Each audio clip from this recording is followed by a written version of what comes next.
مين الرداحه اللي كانت بتردح دي؟ حد عايز سجاد. مين الرداحه اللي كانت بتردح دي؟ يا دوله يا مصريه، قناه الزمالك ملهاش علاقه من دلوقتي بأم. تاني، انتوا عمالين تقولوا مرتضى بيعمل احتقان، امال الرداحه دي ايه؟ الاهلي كل اللي انت قلته ده، بس نسيت حاجه. الاهلي هبه من ربنا لمصر. خدت بالك؟ هبه من ربنا لمصر. ده اللي بتقولوا عليها بقى المرتضى بيعمل احتقان في البلد. اتفرجوا يا جمهور الزمالك، اتفرجوا. ده ناقص يقلع هدومه ملط ويرقص في قناه احنا بندفع ضرايبها. يا كل المسؤولين عن أون، ده مين؟ الرداحه دي مين؟ القاضيه في نفس الوقت. نرجع بقى للمؤامره اللي اتعملت تاني، للمؤامره اللي اتعملت. رئيس النادي ما يخشش الماتش بتاع افريقيا، ماشي. طيب وايه تاني؟ طيب ورئيس النادي نحل مجلسه بعد 24 ساعه، ماشي. طيب والعينات بتاعت الكورونا تتغير للعيال مهمين في الزمالك، ماشي. طيب ونجيب حكم ونغيره، عايزين واحد مرتشي، ماشي. طيب ونغير ونلغي الفار، ماشي. خلي عندك دم. الجماهير انت تاني، انت وصمة عار في جبين الاعلام المصري والرياضه المصريه. اتفرج يا دوله، ده مين ده؟ ايه الردح ده؟ ومصر تفرح لما الاهلي يكسب، والاستقرار والكدابين. احنا يا عم كدابين خلاص، بس ما خدناش ساعات من حد، ما خدناش 228 مليون من حد ونمنا عليهم. وانتوا بتجيبوا الكلام لنفسيكم. يا بتاع تحيا مصر، اطلع وريني الايصالات اللي استلمت بيها الفلوس في الساعات. كفايه بقى. طب اقول لك حاجه، حط الزمالك يا لا، مع احترامي نادي اهلي وجماهيره، حط نادي الزمالك على طرف من حجرك. ده انت مقعد الاهلي على حجرك خالص. هو الوقت اللي انت بعته كاس العالم للانديه بتقف كده؟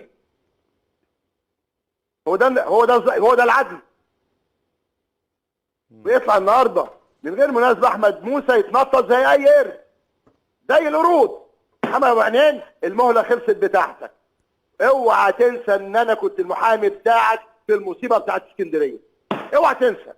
واوعى تنسى انا قابلت مين في السجن لما اتحبست في القضيه الملفقه، قابلت مين واعترف بايه. المغرب الشقيق، تمام؟ نص اللي جابهم زملكاويه، قالوا لهم مبروك وفرحانين، واحنا النهارده في الاستاد شجعنا الاهلي. الفتنه نائمه. تاني، الفتنه نائمه. انا برد على الاستاذ اللي قال لك اللي عايز يتكلم مع رئيس نادي. يا سلام، هو ده احسن دعم. انت تتآمر على رئيس النادي، ملناش دعوه. تحبس رئيس النادي، ملناش دعوه. تحل رئيس النادي، ملناش دعوه. تسقط رئيس النادي في انتخابات مجلس النواب بالتزوير، تشوه، ملناش دعوه. تشوه رئيس النادي في الاعلام وتشهر بيه، انت حر واحنا معاك. لكن تقرب من الكيان اللي كل خناقات ومشاكل رئيس النادي مع كل اعداء الكيان واللي ظالمين الكيان بسببه، لا مش هنسكت. رئيس النادي اللي بيتخانق علشان يروح في 60 داهيه، تمام؟ علشان الكيان. كل الخناقات دي عشان مين؟ اما كل العيال دي بتقلق ده حد يجرؤ يخش مكتبي يقلق بيها. مكتبي مش في النادي، مكتبي الحقيقي، سواء كنت محامي او عضو مجلس نواب او رئيس نيابه او رئيس محكمه، اللي بميعاد مسبق. ده حصل عشان مين؟ مفاجاه. هو احنا الموسم ده اللي اتمنعنا فيه ده موسم ايه؟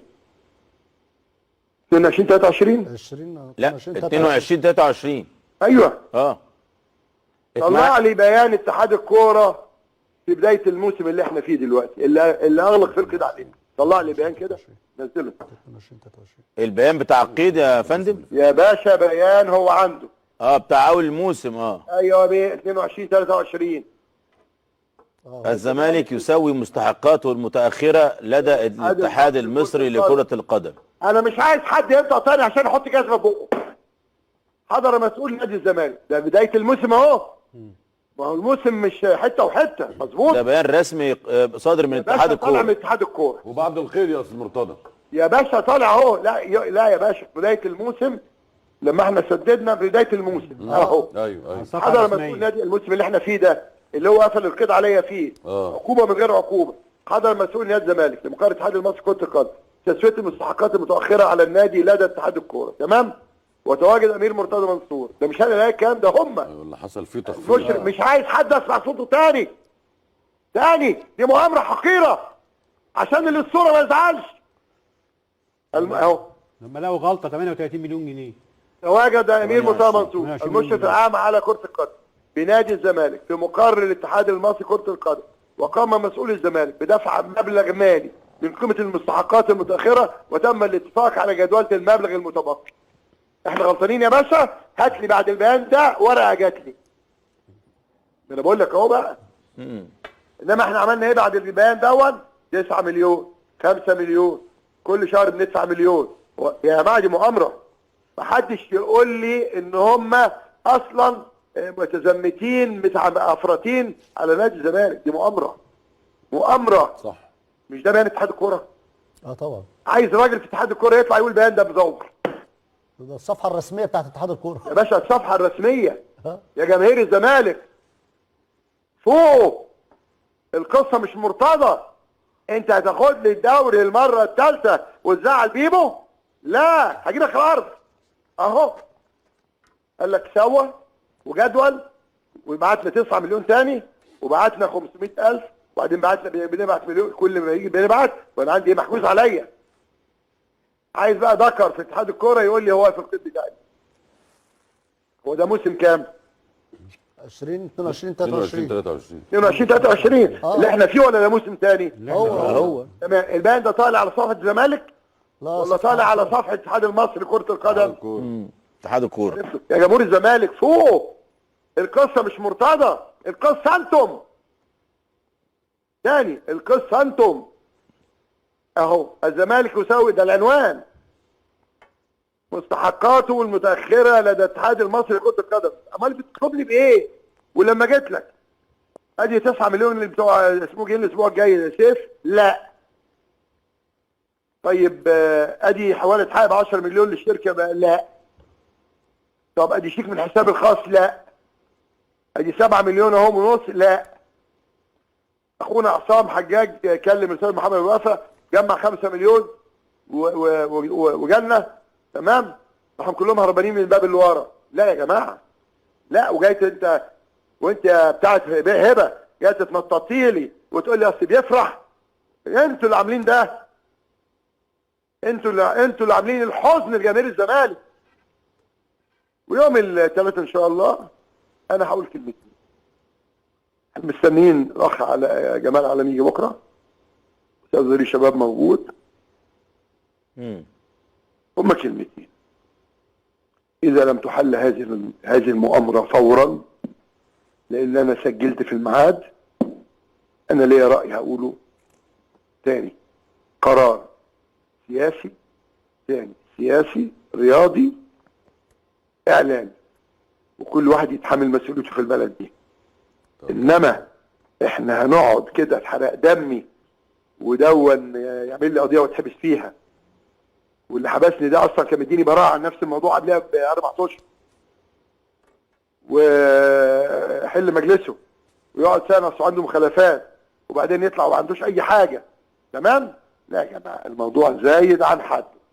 انت مش عايز مرتضى الذكر يطلع كده واضح يقول لا، مرتضى كفايه عليك رياضيا وسياسيا. تاني، رياضيا وسياسيا واعلاميا. يطلع قول هريحك من الثلاثه دول. انما الضرب تحت الحزام ويخش في جسم نادي الزمالك، لا. انت طلعت بقى من الضرب فيا انا شخصيا. ما هو حل مجلس انا وجزء الزمالك، وبعدين حبسي انا شخصي. طيب، وبعدين اسقاطي في مجلس النواب برضه انا. انما منع القيد عشان الزمالك يقع اهم 3 لعيبه، وتقول لي اصل انت ورطت كاس العالم للانديه انا رحت وحياه هبه. انت بني ادم بشع. انا مش عارف مراتك طايقاك ازاي في البيت يا اخي. انت بشع.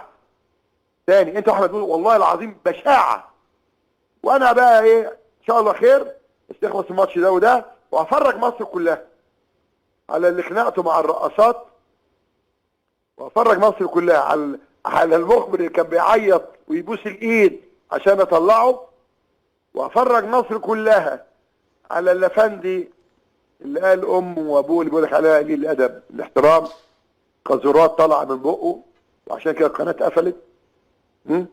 وكذب قال ده مش صوتي، والتقرير قال لا ده صوته، والبنت فضحته. انا معاكم. والتاني اللي كان بيبوس ايد ما توريني يا عم اللي هو الاخ تامر وبيبوس ايد اسمه ده الواد اسمه خير رمضان ده اللي بيبوس ايد القرضاوي، مفتي الدم. صلحوا لي كده والنبي. بيجيبوها يا فندم اهو.